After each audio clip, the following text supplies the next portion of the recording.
My best friend thinks she can nuke my life by sleeping with my husband. But she doesn't know that I am one step ahead off ruining her life.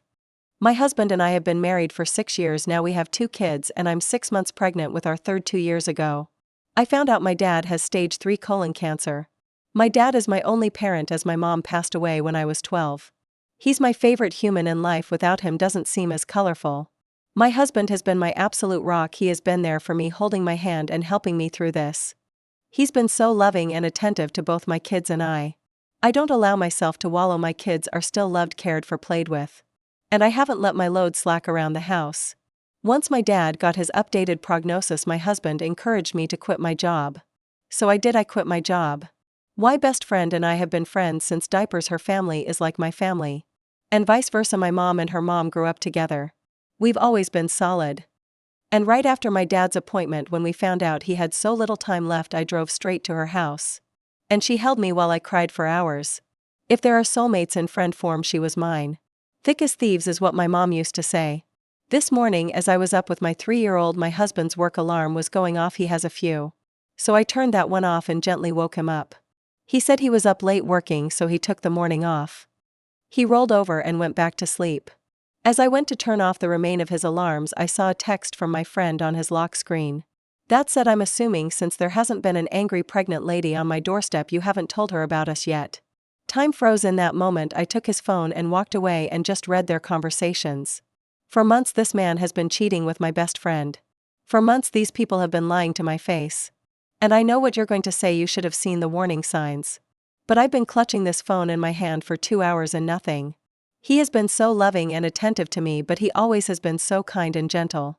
There has been no late night work nights except for once in a blue moon. There has been no lingering touches between them. Or even glances. They act as they have since the day I first introduced them. How sick is it that she calls him her brother but she screws him? I know so many people get a moment of clarity in situations like this. But I have none aside from being sad about my dad. I haven't changed. I'm still a loving wife and mother. I still doted on him and my children. I talk to him about how he is doing and how was his day every freaking day. I haven't allowed the ground to swallow me whole. I know what I have to do now. But I just don't want to. I'm about to lose my family and my support system in one blow. I'll confront him tomorrow. Today I just need this last 24 hours of peace. As for her, I won't give her the satisfaction of a response. I don't care why she did it, but she did it and it's done. I was always the friend who cleaned up her messes. After today I will cut her out of my life like she never mattered at all. This has to be the hardest storm I'll ever weather. But damn it, I know it'll sail through it. If not for me, for my children. Update: hopefully I'll have actual divorce papers to give him in about 30 days. I told everyone about their affair, my ex's parents and my ex-best friend's parents. Now for the sit down. My ex-best friend's mother forced them to sit through a slideshow. She put together of all of the texts. My ex Tyler was shouting profanities at my ex-best friend Jess and telling her she will regret this. Jess started crying and begging her parents for forgiveness. Bob looked his daughter in the eye and told her he will never forgive her for this. Blood or not, she is no daughter of his. He didn't add a note jump to raise his daughter to be this person. Jess was always a daddy's girl, so I think that cut her pretty deep. Jess is in the middle of a divorce herself. And her parents were giving her her money for her lawyer. And they told her she is cut off from them both financially and physically. Tyler's dad was irate from there. Tyler went straight home. I know, because we have a Ring doorbell camera along with a few cameras in the house. For our kids to keep an eye on them when we aren't right next to them. Tyler came home and saw that most of mine and the kids' stuff was gone. And he lost it, started yelling and throwing things. The house is now trashed with a few holes in the walls for decoration. When he didn't find us there, he went to my dad's. While I did spend most of the day. He was at work packing and moving things into my dad's house. We were already at his cabin. Tyler took a baseball bat to my dad's door. We're trying and failing to break it down. My dad's neighbor actually called the cops on him. And he was arrested. His parents refused to bail him out. I had an appointment with my therapist today. I've had one for a year now. Since I was struggling with my dad, and it felt good to just cry it out. And let everything out about how I was feeling. It was very helpful, and she gave me a few tools to work through my emotions.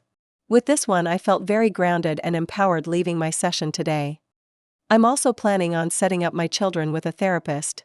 When we get back from the cabin, to figure out the best way to deal with telling them. Well, I'm not sure when I'll be ready to move on.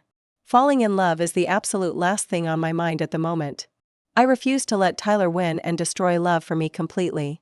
I will move on from this. Jess started blowing up my phone demanding I fix the situation and immediately blaming me. My lawyer told me to not block text just in case they spill out an additional info I was missing. She was playing the poor me card very hard. Her parents made the choice of going no contact with her. She actually started blaming me for stealing the love of her life. I introduced them when Tyler and I started dating, so not sure where that came from. And that Tyler is only with me for the kids. Honestly, I knew she was just trying to hurt me. That point I didn't give her the satisfaction of responding though. Between her and Tyler I have about 200 missed calls. Tyler went from begging and pleading me to forgive him, to threatening to call the cops on me for kidnapping, telling me Jess wasn't the only one, to telling me I'm a stuck-up bitch, to threatening me, to back to begging me for forgiveness. Honestly, it was just a whiplash reading those texts. I'd be lying and saying if those texts didn't hurt me and terrify me all at once, but I refused to let them break me. As for both of them together, I don't think he is going to stay with her. I think he blames her for blowing up our marriage. Honestly, who knows, though they deserve each other. I was initially okay to do a 50-50 split with Tyler for custody. Thank you for watching. Please like and subscribe for more story like this.